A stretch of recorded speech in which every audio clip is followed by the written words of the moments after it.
dipersembahkan oleh Era disrupsi digital menjadi teknologi sebagai hal yang sangat signifikan tidak hanya dalam kehidupan masyarakat tetapi juga dalam hal perkembangan ekonomi negara. Pada 2045 mendatang, Indonesia diprediksi akan menjadi salah satu dari 5 negara yang memiliki perekonomian terkuat dengan PDB yang diproyeksikan mencapai 9.100 miliar US dollar. Secara khusus, sektor telekomunikasi memiliki peran dan kontribusi yang sangat besar terhadap proyeksi tersebut. Lalu bagaimana usaha pemerintah dalam memperluas akses layanan telekomunikasi, mempercepat pembangunan infrastruktur digital yang merata hingga penyiapan SDM talenta digital? Nah, kita akan membahasnya bersama Bonifasius Wahyu Pujianto, Direktur Pemberdayaan Informatika Kementerian Kominfo. Selamat malam, Pak Boni. Selamat malam, Mas Dodi. Iya, gimana kabar Pak Boni? Sehat ya? Puji Tuhan, sehat. Iya, oke Pak Boni, kita bahas soal implementasi transformasi digital khususnya di sektor telekomunikasi.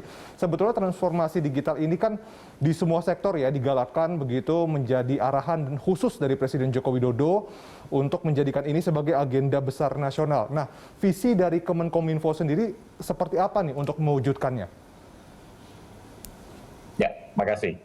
Ya, karena sekarang ini semua tidak bisa lepas dari digitalisasi, apalagi di saat pandemi saat ini yang seluruh dunia juga mengalaminya. Nah, masyarakat itu harus terkoneksi. Oleh karena itu, pemerintah dalam hal ini Kementerian Kominfo memiliki tugas untuk memberikan pemerataan teknologi informasi ke seluruh pihak, semua masyarakat, atau dalam istilahnya no one left behind. Jadi memang kalau kita perhatikan manusia itu kan sekarang terkoneksinya cyber gitu ya. Makanya banyak yang bilang ini namanya istilahnya homo cyber begitu. Apakah ini kemudian menjadi alasan kuat kenapa yang namanya transformasi digital khususnya di sektor telekomunikasi harus diakselerasi, harus dipercepat? Betul sekali. Karena untuk bisa menopang ekonomi Indonesia dan juga masyarakat, maka pemerataan ini menjadi suatu keniscayaan. Pemerataan infrastruktur telekomunikasi ini itu berarti kita membangun infrastruktur ya yang merata, kemudian juga di seluruh wilayah penjuru Nusantara, bahkan termasuk wilayah-wilayah tertinggal, terdepan, dan terluar, atau istilahnya 3T. Begitu. Itu yang menjadi kunci pokoknya. Tapi selain infrastruktur, kita harus memperhatikan adopsi teknologi, faktor sumber daya manusia, serta hal-hal terkait dengan legislasi. Nah, ini mungkin satu persatu akan saya bahas ya, Mas ya. Oke, nanti gitu. kita akan ada segmennya untuk membahas soal adopsi digitalnya dan kemudian juga soal legislasi, soal infrastrukturnya juga akan kita bahas. Tapi secara umum, Anda tadi sempat mention soal ekonomi. Nah, ini hitung-hitungan ekonominya menarik ya. Karena tadi sudah kita sebutkan juga bahwa ada proyeksi di tahun 2045 Indonesia 5 besar ekonomi dunia dan sektor telekomunikasi memegang peranan penting. Bahkan sektor telekomunikasi itu tumbuh 6% hingga triwulan 2 di masa pandemi ini. Sementara sektor-sektor lain terkapar, bisa dikatakan seperti itu, sektor telekomunikasi malah tumbuh begitu. Dan ini memang benar-benar apa ya, bisa dikatakan punya peran penting ya dalam kegiatan sosial ekonomi masyarakat, terutama di masa pandemi seperti sekarang, Pak Boni. Betul sekali, betul sekali. Mungkin menjadi catatan juga bagi seluruh sektor. Memang di antara rangkaian value chain sektor-sektor di pemerintahan, mungkin sektor pariwisata itu menjadi yang terdampak paling berat ya. Namun demikian, teknologi informasi telekomunikasi itu malah justru menjadi enabler dan justru meningkat sangat pesat. Bahkan di saat pandemi 2021 ini, kita mengamati ada 2 unicorn tumbuh di era pandemi ini. Nah, ini adalah membuktikan bahwa adopsi teknologi dan solusi yang diberikan itu memberikan dampak kepada ekonomi. Saya bahkan di program yang lain begitu ya sempat berbincang dengan perwakilan dari Kementerian Investasi. Mereka bilang begitu ya, buat investor-investor di luar sana itu cenderung tertarik untuk menanamkan modalnya di Indonesia, masuknya ke sektor telekomunikasi. Memang seberapa besar sih sebetulnya potensi sektor telekomunikasi di Indonesia? Ini penting sekali juga. Ini kita ini saat ini sedang berfokus pada pemerataan infrastruktur terus terang. Ya. Dan dari 80.000 desa itu masih ada 12.000 yang masih belum terjangkau oleh infrastruktur 4G. Nah, oleh karena itu tentu ini membutuhkan investasi dari banyak pihak dan Kominfo pun melakukan upaya melalui Bakti. Nah, yang perlu diketahui selain infrastruktur yang dibangun baik itu bersifat fiber optik dengan BTS yang di seluruh pelosok Nusantara, kami juga mempersiapkan untuk terselenggaranya satelit Republik Indonesia atau Satria yang akan diluncurkan dalam waktu dekat. Oke. Dan ya kalau kita perhatikan juga artinya dengan ketertarikan banyak investor dari dalam negeri maupun dari luar negeri, ini benar-benar harus diberikan karpet merah begitu. Mereka harus benar-benar, kita harus benar-benar welcome gitu terhadap kehadiran mereka. Nah, kalau kita bicara soal akselerasi transformasi digital di bidang telekomunikasi, progresnya saat ini kalau Anda lihat seperti apa, Pak Boni? Nah, saat ini pembangunan infrastruktur telekomunikasi memang ditujukan untuk memeratakan fasilitas ya dan layanan telekomunikasi itu yang prima dan mumpuni di seluruh penjuru Nusantara. Dan saat ini boleh dikatakan pergerakan sangat cepat, bahkan tahun depan diharapkan semua desa-desa yang belum terjangkau, ada sekitar 12.000 bisa terpenuhi seluruhnya oleh jangkauan 4G melalui BTS. Dan direncanakan pula peluncuran satelit dilakukan di tahun 2023. Itu suatu percepatan yang luar biasa. Jadi kita akan ada 3 tahap satelit, mudah-mudahan bisa diluncurkan pada 2023, 2024, dan di akhir 2030 itu di jangka panjang. Kurang lebih demikian. Tapi Pak Boni, evaluasinya sejauh ini tantangannya yang dihadapi apa sih dalam mempercepat transformasi digital khususnya di sektor telekomunikasi? Baik, saya akan menceritakan lebih luas tidak hanya telekomunikasi tapi juga teknologi informasinya. Karena transformasi digital itu merupakan transformasi yang dilakukan baik oleh infrastruktur, kemudian dilakukan proses adopsinya tadi, adopsi teknologi, pengembangan sumber daya manusia, dan hal-hal yang sifatnya legislasi. Khusus mengenai transformasi digital nasional itu menyangkut selain infrastruktur yang menjadi fondamen adalah digitalisasi di sektor pemerintah, digitalisasi di sektor masyarakat, dan digitalisasi di sektor ekonomi atau digital ekonomi, digital society, dan digital government. Oke, kita akan bahas lebih detail lagi, mungkin lebih teknis lagi ya di segmen berikutnya. Pak Boni tetaplah bersama dengan Pak Bonifasius Wahyu Pujianto. Pak Boni, ini sekarang kita bicara khusus soal akses internet begitu ya. Pemerataannya seperti apa? Karena kita tahu pasti kalau di Pulau Jawa itu luar biasa begitu ya. Tapi kemudian di daerah-daerah terpencil misalnya 3T tadi, seperti apa kemudian strategi dari Kemenkominfo untuk menaikkan rasio internetifikasi dan kemudian menghilangkan disparitas internetifikasi yang ada di Indonesia? Ya, baik. Nah, ini memang suatu tantangan yang paling berat boleh dikatakan ya. Selain infrastruktur yang dibangun, tapi kita juga harus melihat bahwa aspek lain itu harus kita lengkapi. Antara lain sumber daya manusia, karena di situ adalah kunci pokok dari pemanfaatan infrastruktur yang sudah tergelar, sehingga tidak terjadi, masyarakatnya pun ada disparitas, yaitu dari mereka yang memahami dan yang kurang memahami. Nah, oleh karena itu tentunya ada proses ya untuk meningkatkan literasi dari seluruh masyarakat Indonesia terkait dengan teknologi informasi. Oke, Pak Boni, ini koreksi saya kalau datanya salah begitu ya, karena dari data yang saya dapatkan untuk akses internet sendiri ada sekitar 70 juta penduduk Indonesia yang masih kesulitan. Sementara kemudian ada sebanyak 7.904 desa atau kelurahan yang masih belum terjangkau internet atau paling tidak jaringan 4G. Itu betul, Pak? Angkanya mendekati, kurang lebih benar. Jadi kalau desa yang masih belum adalah sekitar 12.000 sebenarnya. Oke. Nah, namun demikian, itu ada yang dilakukan oleh Kementerian Kominfo upaya penanganannya, dan ada juga yang berkolaborasi dengan operator seluler. Kurang lebih demikian. Oke, targetnya kemudian kapan Pak itu semua bisa tercover? Targetnya adalah 2022 itu untuk Oke. infrastruktur itu semua sudah bisa terpenuhi. Jadi ini suatu progres yang luar biasa cepat. Oke, 1 tahun lagi loh Pak, itu 2022, sementara masih banyak sekali. Jadi sebetulnya Kemenkominfo cukup optimistis ya, terkait dengan supaya pemerataan internet ini bisa terjadi di seluruh wilayah Indonesia. Nah, saya juga sempat berbincang dengan Pak Usman Kansong ya, Dirjen IKP, ya mungkin Anda juga tentu saja masih kenal. Problemnya adalah di daerah-daerah terpencil itu masih banyak blank spot ya, itu yang kemudian dicoba untuk dikurangi, itu yang menjadi harapan utama begitu Pak?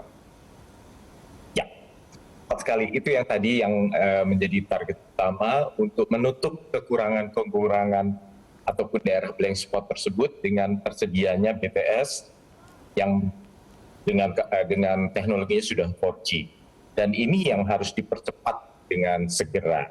Nah, yang perlu kita ketahui juga adalah wilayah-wilayah tersebut tentunya tidak mudah ya untuk dijangkau, sehingga tentunya teknologi BTS-nya pun tentunya yang memudahkan dalam pengelolaannya. Antara lain dengan menggunakan power supply dari tenaga matahari ataupun dengan energi lain yang ramah lingkungan. Kurang lebih demikian. Kita mungkin sekarang bicara juga soal PDN ya, Pusat Data Nasional ya. Ini kan rencananya akan dibangun di 4 tempat, Bekasi, Kalimantan Timur, Kepulauan Riau, dan juga NTT. Nah, progresnya seperti apa? Karena ini kan penting sekali untuk sistem pemerintahan berbasis elektronik ya, atau SPBE.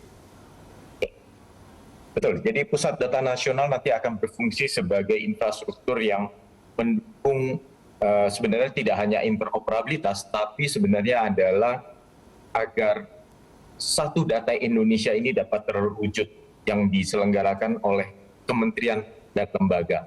Ini adalah sangat penting karena satu data Indonesia nantinya akan menjadi kekuatan dalam kita menentukan kebijakan-kebijakan. Dengan data, kita bisa melakukan analisis yang lebih teliti, melakukan berbagai prediksi dan pengolahan analitik lainnya. Dan ini tentunya nanti akan menjadi kekuatan bagi negara kita. Pak Menkominfo juga Pak Joni sempat bilang juga secara real sekarang kan ada 2.700 pusat data pemerintah, baik itu pusat, kementerian lembaga, dan juga Pemda. Tapi ternyata yang berstandar Global Government Cloud itu hanya 3%. Ini berarti masih sangat jauh Pak dari dari segi kualitas saja begitu. Betul, makanya semenjak tahun lalu pemerintah telah memberhentikan bagi pemerintah yang ingin, pemerintah daerah, lembaga gitu ya, kementerian yang ingin membangun pusat data atau pembelian hardware terkait dengan server. Oleh karena apa? Karena pemerintah akan menyatukan seluruh penyediaan dari pusat data nasional ini sebagai cloud service pemerintah. Nah, mudah-mudahan dengan demikian investasi akan terjaring lebih menyatu. Demikian juga dengan layanan yang bisa diberikan dengan standar operasi yang lebih tinggi, dengan standar internasional tentu. Iya, dan untuk menyelenggarakan transformasi digital, khususnya dalam pembangunan infrastruktur di berbagai tempat, itu kan perlu anggaran yang luar biasa. Bu Sri Mulyani, Menteri Keuangan, sempat bilang bahwa pemerintah akan fokus membangun 5.053 BTS dan anggaran untuk TIK-nya 26,9 triliun rupiah. Apakah itu mencukupi, Pak? Sejauh ini dalam perencanaan demikian. Semoga semua ini juga tidak bergeser sehingga target-target yang sudah direncanakan tentunya bisa diselesaikan dalam waktu yang sudah direncanakan. Semua itu tentunya sudah kami kaji dengan cermat dan semoga seluruh stakeholder bekerja sama dalam mensukseskan program tersebut. Mungkin demikian, Mas Dodi. Ya, dan ada juga yang namanya Roadmap Digital Indonesia 2021-2024. Ini dibicarakan oleh Pak Menteri Joni begitu ya. Nah, progresnya sejauh apa roadmap itu? Apakah memang sudah jadi dan isinya itu mencakup apa saja tuh Pak? Mungkin terkait dengan roadmap ini tentunya ada rekan kami yang lebih paham ya, tapi dalam secara umum bahwa roadmap itu menjadi bagian dari apa yang direncanakan dengan pembangunan infrastruktur, kemudian digital government, digital society, masyarakat, dan digital ekonomi. Nah, ini yang akan menjadi target kami untuk bisa diselesaikan sesuai dengan dalam roadmap. Oke, Pak Boni, kita masih punya transformasi digital Kominfo. Pak Boni, tadi kita banyak bicara soal infrastruktur ya, soal teknis, tapi kemudian infrastrukturnya dikebut, tentu saja literasi masyarakat terkait dengan transformasi digital juga harus berjalan berdampingan. Beberapa waktu lalu saya sempat bicara juga dengan Pak Fajar ya dari GNLD, dan kemudian dia juga ketua Relawantik, menyebut bahwa memang ada ketertinggalan begitu ya. Jadi infrastrukturnya ngebut tapi kemudian literasi masyarakatnya masih minim, masih kurang lah bisa dikatakan seperti itu. Dari kacamata Anda sendiri bagaimana kemudian mengakselerasi supaya dua-duanya berjalan berdampingan begitu transformasi digitalnya, masyarakatnya juga siap untuk memasuki era digital. Baik. Tentunya setelah infrastruktur ini digelar, tentunya yang menjadi kunci pokok adalah manusianya itu sendiri. Oleh karena itu, program dari pemerintah dalam hal ini Kementerian Kominfo adalah melalui 3 tahapan, yaitu melalui program literasi digital nasional, kemudian juga melalui program Digital Talent Scholarship, serta ada program Digital Leadership Academy. Ketiga program ini tentunya adalah untuk mengisi agar seluruh masyarakat Indonesia dapat memanfaatkan infrastruktur digital yang telah dibangun benar-benar untuk meningkatkan kemajuan masyarakat dan juga ekonomi. Nah, yang perlu kami tekankan khususnya untuk literasi digital bahwa kami akan memberikan saat ini berbagai program terkait Indonesia Makin Cakap Digital. Nah, di sini ada 4 buah pilar yang menjadi fondasi Indonesia Makin Cakap Digital, yaitu masyarakat Indonesia akan diberikan program literasi terkait dengan kecakapan digital atau digital skill, kemudian keamanan digital atau digital safety, kemudian digital ethics atau etika digital, serta budaya digital atau digital culture. Keempatnya ini yang harus dipahami oleh masyarakat Indonesia agar ekosistem digital ini semakin baik, kondusif, aman. Iya, karena memang kalau kita perhatikan juga pengembangan, kalau kita fokus pada pengembangan SDM di bidang digital, itu akan bermanfaat luar biasa ke depannya. Karena data yang kami dapatkan juga, kalau misalnya memang pengembangan SDM di bidang digital ini bagus begitu ya, itu bisa menyumbang 16% PDB Indonesia pada 2030. Nah, sejauh mana kesiapan dari masyarakat Indonesia untuk menjadi talenta-talenta digital yang bagus? Tadi kita bisa lihat juga ada sebuah video yang memperlihatkan bahwa saat ini dibutuhkan paling tidak ada ratusan ribu talenta digital yang diperlukan, Pak Boni. Baik, ini sekaligus terima kasih ya, dengan adanya acara ini kami akan bisa mengiring masyarakat, kami ajak untuk bersama-sama mendalami bagaimana literasi digital itu. Oleh karena itu kami persilahkan masyarakat kita bersama-sama untuk ikut belajar dengan mengikuti berbagai program literasi digital. Bisa dilihat di dalam website kami ya, event.literasidigital.id ya. Atau bagi mereka yang menggunakan smartphone bisa mengunduh aplikasinya di Play Store ataupun App Store dengan nama aplikasi Siberkreasi ya. Kemudian juga mereka dapat melihat berbagai macam katalog ataupun seluruh konten kita di portal literasidigital.id. Semoga seluruh masyarakat bisa mengaksesnya, mempelajarinya, dan menerapkannya dalam kehidupan. Iya. Mungkin demikian Mas Dodi. Iya, saluran-salurannya, kanal-kanal edukasinya banyak tadi ya. Jadi kalau misalnya masyarakat yang mau ikut webinar ternyata nggak sempat atau kayak gimana, itu ada aplikasinya, silakan diunduh, itu ada materi-materinya ya Pak ya. Jadi sebetulnya memudahkan buat masyarakat untuk bisa meningkatkan kemampuan literasi digitalnya. Nah, yang juga tidak kalah penting adalah tadi sudah Anda mention juga soal legislasi, aturan, kebijakan, payung hukum yang mesti disiapkan ya untuk transformasi digital khususnya di sektor telekomunikasi. Nah, apa saja kemudian yang penting untuk dibuat?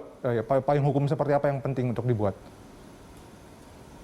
Salah satu payung hukum yang saat ini sedang dipersiapkan, selain dahulu kita sudah memiliki antara lain Undang-Undang ITE, Undang-Undang Telekomunikasi, Undang-Undang Keterbukaan Informasi Publik, dan lain-lainnya. Tentu yang sekarang sedang hangat-hangatnya dan sedang dikejar adalah Undang-Undang Perlindungan Data Pribadi. Hal ini penting mengingat sekarang sudah cukup banyak permasalahan yang timbul di masyarakat ya. Mungkin para pemirsa sudah memahami berbagai kasus yang muncul akibat adanya pinjol zaman online, mungkin demikian.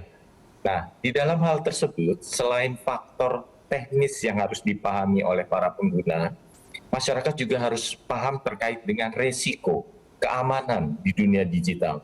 Bagaimana mereka harus memperhatikan bahwa mana pinjol atau pinjaman online yang benar dan yang tidak, yang resmi dan bukan. Kemudian mereka juga harus memperhatikan dengan seksama berbagai risiko bila mana mereka salah dalam memilih. Sebagai contoh, kemarin juga kita perhatikan di berbagai media diinformasikan bahwa bagi pinjaman online yang tidak resmi, bahkan sudah menanamkan berbagai fitur yang bisa mencuri data pribadi kita dari smartphone atau gadget kita. Oleh karena itu, literasi digital terkait dengan kemampuan digital atau digital skill kita, kemudian juga dengan keamanan, itu sangat diperlukan. Setelah itu, tentunya tidak kalah penting kita harus menjaga agar kita semua juga menjaga agar tidak terjadi hal-hal yang tidak baik di dunia digital. Faktor budaya digital dan etika digital harus ditanamkan pada masyarakat. Iya, kita harapkan juga bahwa transformasi digital akselerasinya bisa terus berjalan sesuai dengan rencana infrastruktur dikebut begitu ya. Bahkan tadi 2022 diharapkan semua daerah sudah akses internetnya sudah bisa tercover. Kemudian jangan lupa juga SDM-nya, talenta digitalnya juga disiapkan, dan tadi ya Pak ya PR-nya juga soal regulasi itu juga tidak kalah penting supaya bisa melindungi masyarakat terutama terkait dengan perlindungan data pribadi. Terima kasih Pak Boni atas bincang-bincangnya dengan kami di malam hari ini. Sehat selalu untuk Anda, Pak Boni. Terima kasih banyak, Pak Dodi. Salam sehat kembali.